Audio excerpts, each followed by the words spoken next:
$10 million to support Nigeria flood victims. Plus, Bulgaria charges 5 in connection with Istanbul explosion.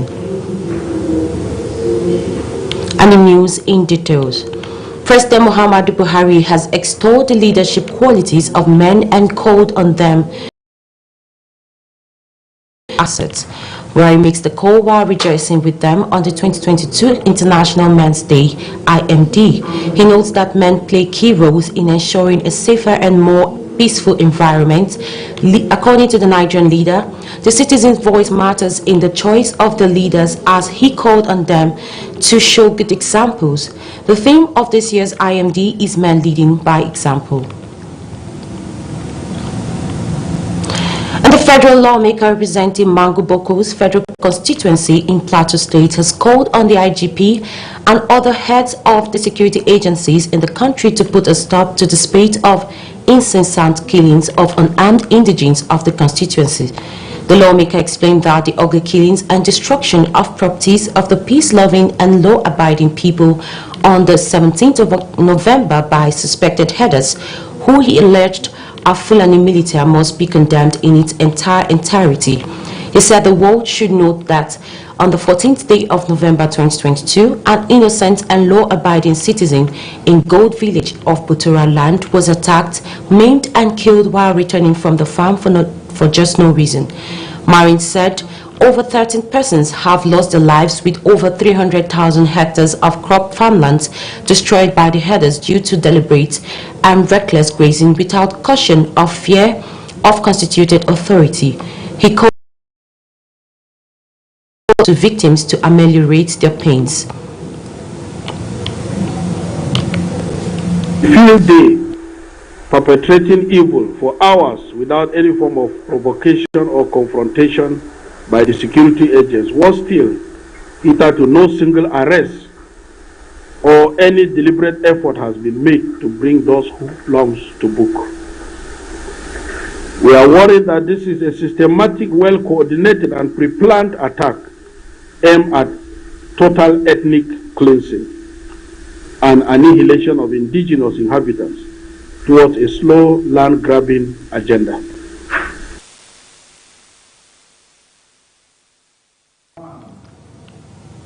The Independent National Electoral Commission, INEC, has again reiterated commitment to conducting credible elections next year. Its National Commissioner and Chairman, Information and Voter Education Committee, Barrister Festus Okoye, who represented the Chairman, Professor Mahmoud Yakubu, gave the assurance at an interactive session with the media, assuring that INEC would take delivery of all bimodal voter accreditation system before end of December. Considering the safety of the equipment in the face of incessant attacks on the INEC facilities across the country, Okoye assuaged the fears of Nigerians, stressing that the machines would be fully secured. He added that while BVAS machines, the permanent voters card would be kept with the Central Bank of Nigeria. And concerned about the rising attacks and destruction of posters and billboards belonging to opposition political parties in some states, the police have warned governing parties and persons perpetrating the act to desist from doing so or face arrest and prosecution. The Force Public Relations Officer Muyiwa Adijobi pointed out that defacing posters and destroying billboards were criminal offenses. He calls on candidates and political parties to rein in their supporters. About 99 days to the 2023 general elections, there have been reports across the state on vandalism of campaign billboards and posters, especially those of respective opposition parties, was on the increase, with some instances leading to confrontations and violence.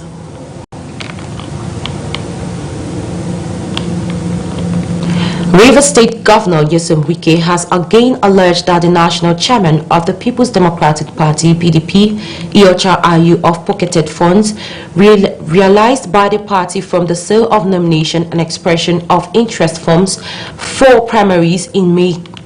Wike spoke at the Adokie Amesiamaka Stadium during the flag-off of the PDP state-level campaigns in Port Harcourt, the state capital. He challenged Ayu to head to court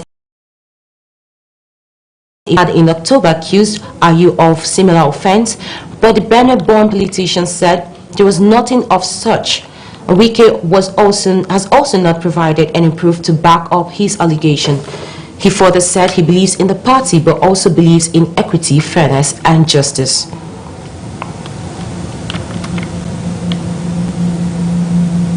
With less than 100 days to the 2023 general elections, the Center for Democracy and Development has called for actions against noticed infractions in the preliminary display of voters' register, an exciting statement by presidential campaign spokesman.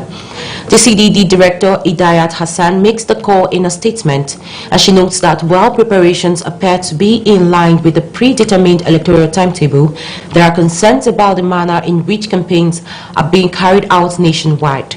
According to her, there have been repeated incidents of violence, especially against facilities of the Independent National Electoral Commission (INEC), and irresponsible rhetoric by candidates. She urged all actors to take advantage of the period leading up to the election to support sensitization efforts and to work on ways that would can be managed in a sensitive and responsible manner. When News Live returns, the Nigeria Security and Civil Defense Corps in Rivers has impounded for alleged oil theft. Details of this and more comes to you after the break. Just stay tuned.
What news matters the most to you?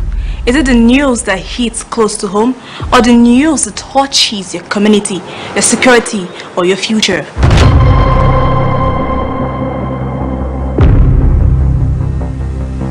No matter what the news is, we got you covered.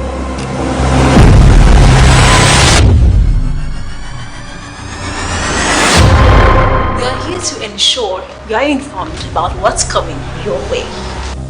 Expecting that maybe government will do something. This is your voice and your news.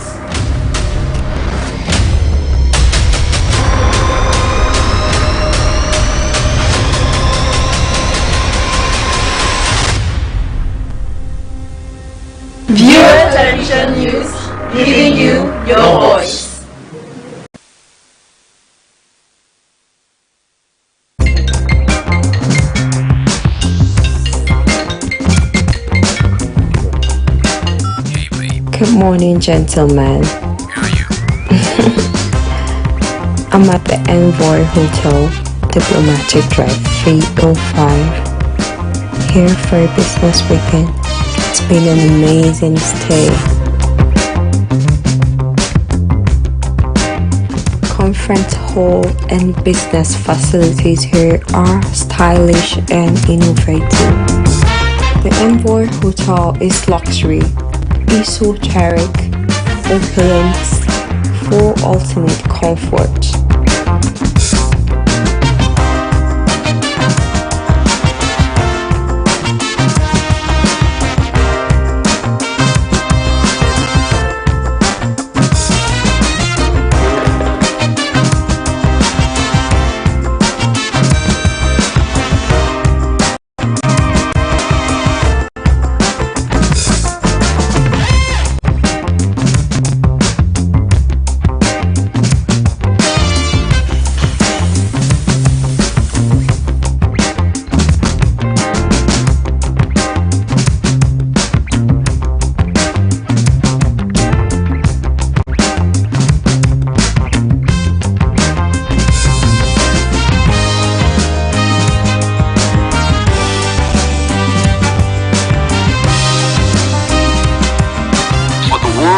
Discerning travelers, we are more than just a place to stay.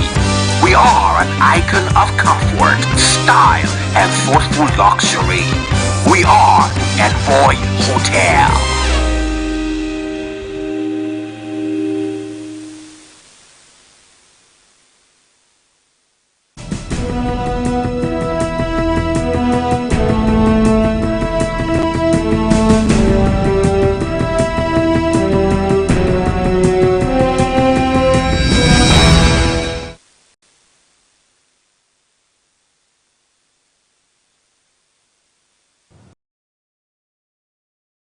Welcome back. If you're just joining us, this is News Live, a recap of our top stories. Center for Democracy and Development demands sanctions over multiple underage voters registration. United Nations releases $10 million to support Nigeria flood victims, plus Bulgaria charges 5 in connection with Istanbul explosion. The United Nations has released $10 million from the Nigerian Humanitarian Fund and the Central Emergency Response Fund to support flood victims across the country. Out of the fund, $5 million would be allocated to provide water, sanitation, healthcare, shelter, and non-food items to over 264,000 people in Borno, Yobe, and Adamawa states affected by both flooding, conflict, rising hunger, and cholera outbreak. According to a statement made available to journalists, the NHF funds would complement the $5.5 million self-rapid response allocation for the states most affected by flooding in Nigeria that would help provide clean water, sanitation, hygiene, emergency shelter, and healthcare assistance for 495,000 people in Anambra, Bayelsa, Kogi, and Niger states. Recall since July this year, flooding has affected more than 4.4 million people across Nigeria, leaving over 2.4 million people displaced, with about half of them in Bayelsa killed more than 660 people and damaged over 650,000 hectares of farmland across the country. The Independent National Electoral Commission (INEC) has described the collection of permanent voters' cards in Adamawa State as very poor. The Resident Electoral Commissioner Hudu Yunusa makes this known while briefing newsmen in Yola. Yunusa, who just assumed office as a new resident electoral commissioner, urged electorates to visit INEC offices across the state and collect their cards.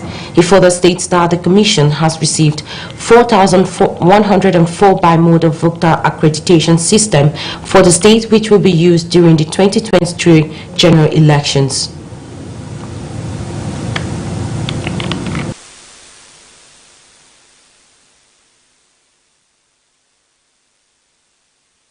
Hereby want to seize this opportunity to call on all those that registered prior to the 2019 general elections to have registered freshly during the CBR periods general elections who had registered freshly during the CBR periods, that is 20 and 2020, and those that updated their records or made transfers to visit over 21 local governments for their PVCs and collect their PVCs.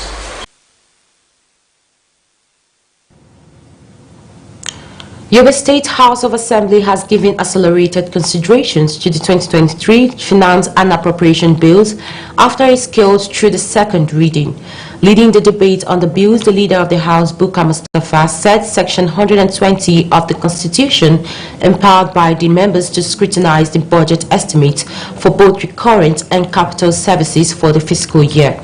According to the leader, the bills, when passed into law, would enable the executive arm of government to provide more dividends of democracy to the people of the state. Presiding over the sitting, the Speaker of the House, Ahmed Mirwa, committed the bills to the House to work on it and report back to the House for further legislative action.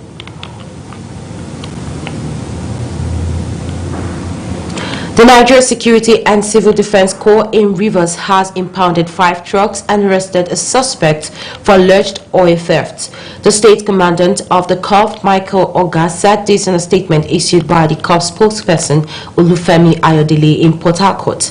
He said the trucks were impounded for conveying petroleum products without haulage licenses and other required documents.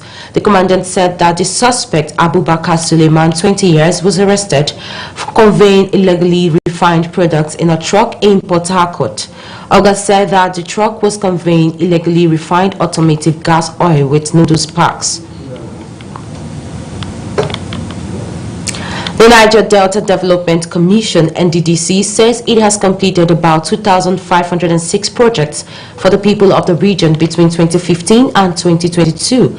Recall that the Minister of Niger Delta Affairs, Umana, while featuring on a Radio Nigerian Audience Participatory Program, announced that the ministry was compiling a compendium of projects completed by the current administration. According to him, details of the project would be published for public scrutiny in a bid to show that the ministry is solid in the area of transparency and accountability. Announcing the release of the compendium in a statement, the Director of Corporate Affairs of the NDDC, Ibitoye Aboshede, said details of the 2,506 projects have been published on its official website. Again, gunmen have reportedly attacked and killed 3 policemen at a checkpoint in Agbani, the headquarters of Nkano West local government area of Enugu State. The incident, it was gathered, happened Saturday morning after the railway crossing at the Agbani town. The attack is coming barely 12 hours after gunmen on Friday evening killed a former commissioner for rural development, Ozo Onuzulike, and his elder brother, Elvis, in their hometown at Nkokolo, Achi Oju local government, Oji River Council area of the state.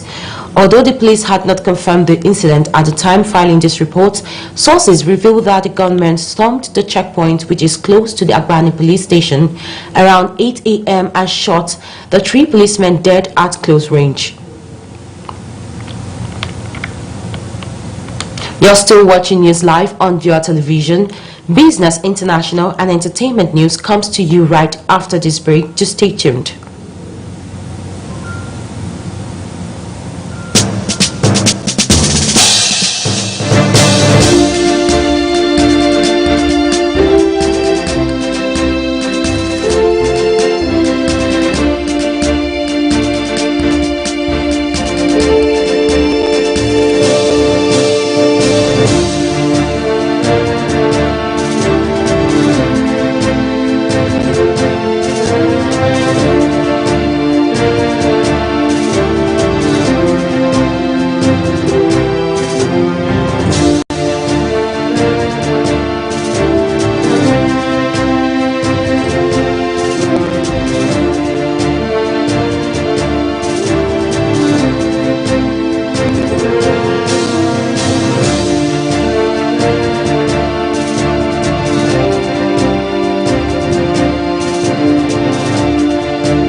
And in business, policy flip-flops are hurting the Nigerian textile sector, leading to the demise of several factories across the country.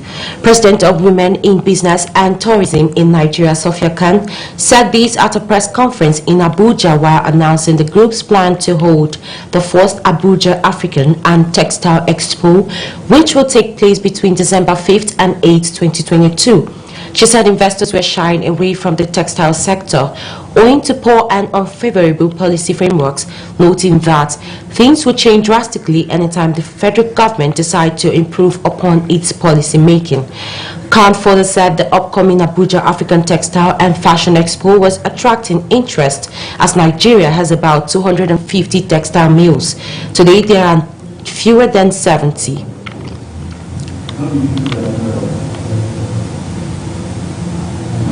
The Home Finance Department of the Ministry of Finance, Budget and National Planning has requested about $8.93 million from the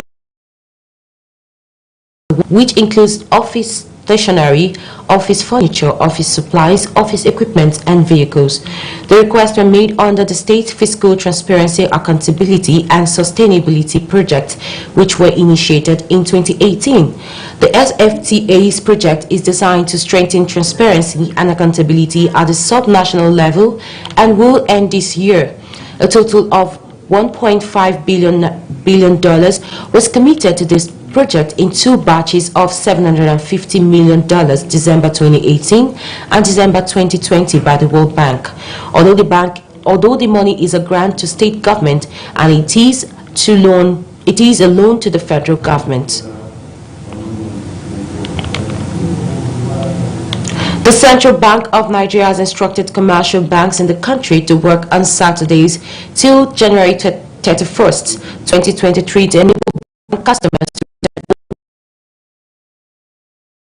announce, produce and release and circulate new series of banknotes on December 15, 2022. Speaking at the CBN Fair in Ilorin, Kwara State Capital, Director Corporate Communication Department of the Apex Bank, Osita Wasinobi, said that the new and existing currencies would remain legal tenders and circulate together until January 31st, 2023, when the existing current shall cease to be legal tenders in Nigeria. The CBN boss said the purpose of redesigning Naira notes is to achieve macroeconomic stability, noting that the efforts entailed building a strong, stable and resilient economy that will be self-sustaining and able to weather unanticipated shocks. The CBN fair is aimed promoting financial stability and economic development. And still on Naira, the Naira has appreciated against the dollar at the investor and exporters windows, exchanging at 445.67 Naira. The figure representing an increase of 0.02% compared with 445.75 Naira to the dollar on Thursday. The open indicative rate closed at 444.42 Naira to the dollar on Friday. An exchange rate at 447.50 Naira to the dollar was the highest rate recorded within the days trading before it settled at 445.67 Naira. A total of $98.70 million was traded at the official investors and exporters window on Friday. And the British High Commissioner to Nigeria, Katrina Lang, said the United Kingdom government has launched a $100 million program through the First Bank of Nigeria as direct funding to women-owned enterprises in Nigeria. Lang made this known at the ongoing Gender and Inclusion Summit organized by the Policy Innovation Center, PIC, an initiative of the Nigerian Economic Summit Group, NEST, in Abuja. She said the investment is a part of the implementation of UK's 3 E's projects, mainly educating girls, empowering women and ending violence against women and girls.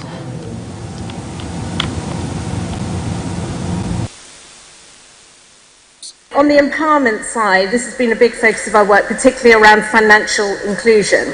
So we recently launched 100 million international investments to the First Bank of Nigeria, which will direct funding specifically to women-owned enterprises. On market development and climate, we launched it at COP27, a very large program, $98 million, which is designed to support livelihoods, but particularly, again, female entrepreneurs who are struggling to adapt their farming methods to climate change. Gender rights are basic human rights and everyone's entitled to them.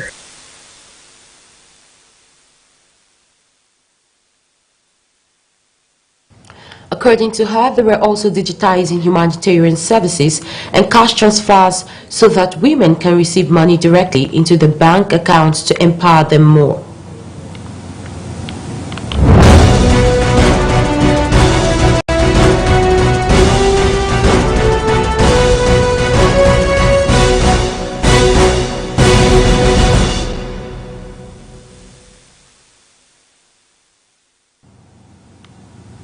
Now on international, Rwanda President Paul Kagame has joined calls for advancing M23 rebels in the Democratic Republic of Congo to cease fire and withdraw from captured territory, Kenya's former leader Uhuru Kenyatta said.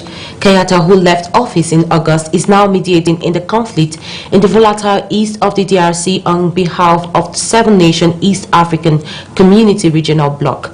The fighting has displaced thousands of people and revived regional tensions as the M23, drawn mostly from the Congolese Tutsis, has seized weight of territory across North Kivu.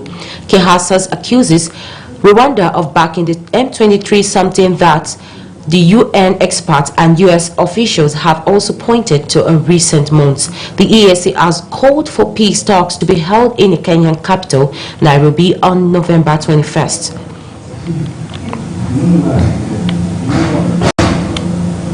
And Bulgaria has charged 5 people with helping one of the suspects in last weekend's bombing in central Istanbul, which killed 6 people, prosecutors said on Saturday.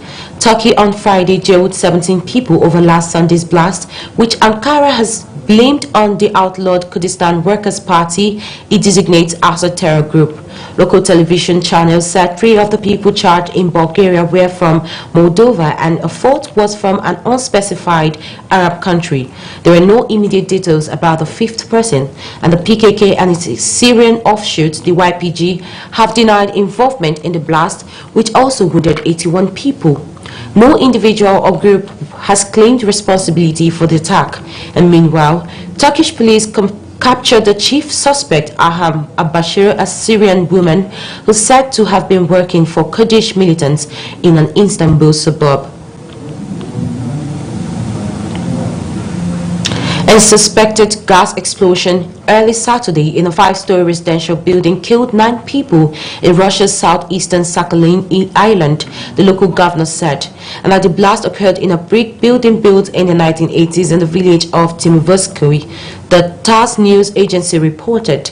The emergency ministry said preliminary information pointed to a gas leak, adding that many stories have collapsed. The emergency ministry said 60 rescuers had been deployed. The first train from Kyiv, Ukraine's capital, to the Kherson since before Russian invasion arrived on Saturday after an 11-hour journey, a step in reconnecting the vital southern city a week after Ukrainian troops wrested control back from Russian occupation. Train 102, which arrived in Kherson, carried 200 passengers and would be the start of regular services between the cities.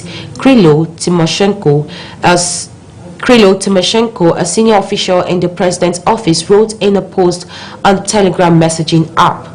Kherson was the first major city to be taken by Moscow's forces after February's invasion and remained under Russian control until November 11th, when Ukrainian troops entered the city to jubilant cheers from residents. Russia's withdrawal from the city across the Dnipro River, pulling out of the only regional capital in its grasp, was a blow to the President Vladimir Putin of Russia in his war. Alexander Kamishin, the rail company's chief executive, wrote on Twitter that the resumption of rail was important because roads made muddy and impassable by snow and rain had hampered efforts to get aid to Kherson's residents.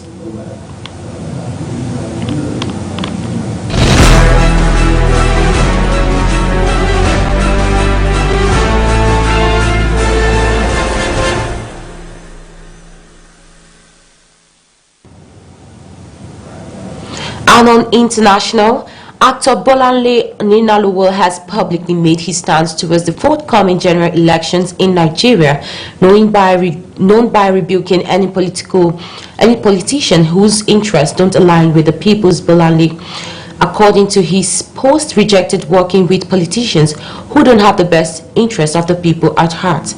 He made it clear that he was not ready to campaign or stand with any politician who didn't have good plans for the people of Nigeria.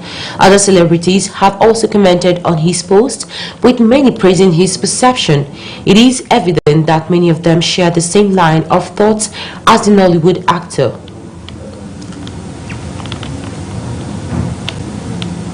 The rapidly emerging Nigerian street sensation known as Portable Habib Okikiola has made a public announcement that he has fired his studio crew for earning only 7,000 naira in 6 weeks. The revelation was made in an Instagram post by the singer. In the post, Portable accused his staff of squandering his money. Portable also claims that he can earn up to 15 million naira in 5 days, as opposed to the mega sum they earn in less than 2 months. This is not the first time the singer would be in the news for laying off some of his. A Nigerian singer, Joshua Nyezo, better known as Solistar, has revealed how he nearly died of an overdose when he was addicted to hard drugs. The 34-year-old music star took to his Instagram page to narrate how he almost lost his life due to his high intake of pills, cigarettes, and ice. He further urged his fans to do away with such drugs, as he claimed to have discovered through the experience that there is a thin line between life and death. And that's all on News Live, but before we go, a recap of the headlines. Center for Democracy and Development demands sanctions over multiple underage voters registration. A United Nations releases $10 million to support Nigerian flood victims. Plus, Bulgaria charges 5 in connection with Istanbul explosion. Many thanks for watching. I am Deborah Ndukaifi. Please stay tuned and enjoy the rest of our programs.